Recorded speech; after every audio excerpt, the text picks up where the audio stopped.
It was 15 years ago yesterday that NFL owners came together and selected a new commissioner to follow in the footsteps of Paul Tagliabue. Their choice, not a corporate lawyer like Tagliabue, but instead a career NFL employee from the sales and marketing department, the son of a United States Senator from New York, 47-year-old Roger Goodell. He was all but unknown to the public at large. That changed instantly. Now, a decade and a half later, Goodell's probably the most powerful person in American sports and a frequent target of criticism as the public face of an enterprise that must grapple with issues both on and off the field.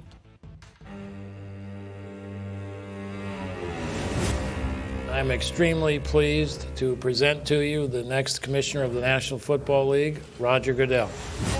I'm thrilled by this challenge. I'm excited. It hasn't hit me yet how big a job it's going to be. In fact, no one knew how big a job or what kind of job it was going to become. And no one knew the challenges that awaited.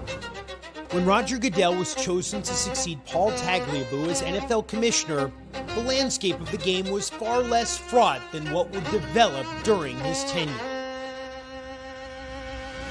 The NFL hid known risks of concussion. The league office and Commissioner Goodell have very little to no credibility. Old Roger Goodell, he always got something up his sleeve. He'll never do anything to break the rules. I'll continue to sit. When there's significant change, I'll stand. Get that off the field right now. Out. He's fired. He's fired! This process required you to tell the ownership how you saw the future, what you thought the National Football League should be doing to prepare for that future. Obviously, I must have told a pretty good story along the way because it given me the opportunity. With Goodell in charge for the last 15 years, the business of the NFL has thrived. In terms of dollars and cents, his mantra, protect the shield, has been achieved. The year before he took over, $6 billion in total revenue. Last year, more than $12 billion. Goodell's critics, and they are legion, would say that that success has been achieved despite the commissioner, that the NFL's a goldmine, its finances impervious to mismanagement. Perhaps. But perhaps it's more fair to acknowledge the business acumen of Roger Goodell, and also, 15 years after he became commissioner, to remember as well all the controversies and all the failings, and everything in between that have occurred on Goodell's watch. Starting with the head trauma crisis, an existential issue for the game, with mounting evidence that playing football could lead to brain damage. There were the suicides of several players. But initially under Goodell, the league pushed back hard against those who were linking brain trauma and dementia with the gridiron. You're obviously seeing a lot of data and a lot of information that our committees and others have presented with respect to the linkage, and the medical experts should be the one to be able to continue that debate. Eventually, the league would admit it had been wrong to deny the connection between football and head trauma, and would agree to a financial settlement. $765 million. Previously, the league had denied any wrongdoing when it comes to the safety of its players. Beyond head trauma and CTE, there were other issues that have defined Goodell's tenure, many concerning player discipline. For instance, Goodell's decision to reinstate Michael Vick after the Falcons quarterback went to federal prison on animal cruelty charges. I have said repeatedly that playing in the NFL is a privilege. We are held to a higher standard, and there's not a right to be an NFL player. I think Michael clearly understands that. Another high-profile case, one that Goodell himself would admit that he badly botched when Ravens running back Ray Rice punched his wife in an elevator.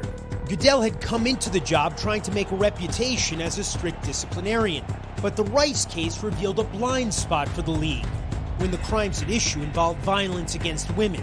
I got it wrong in the handling of the Ray Rice matter, and I'm sorry for that.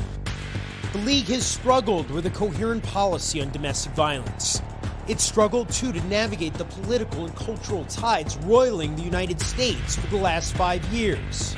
After 49ers quarterback Colin Kaepernick took a stand against police violence and systemic racism, his career would come to an abrupt end. But other players made their voices heard, leading to condemnation from President Trump.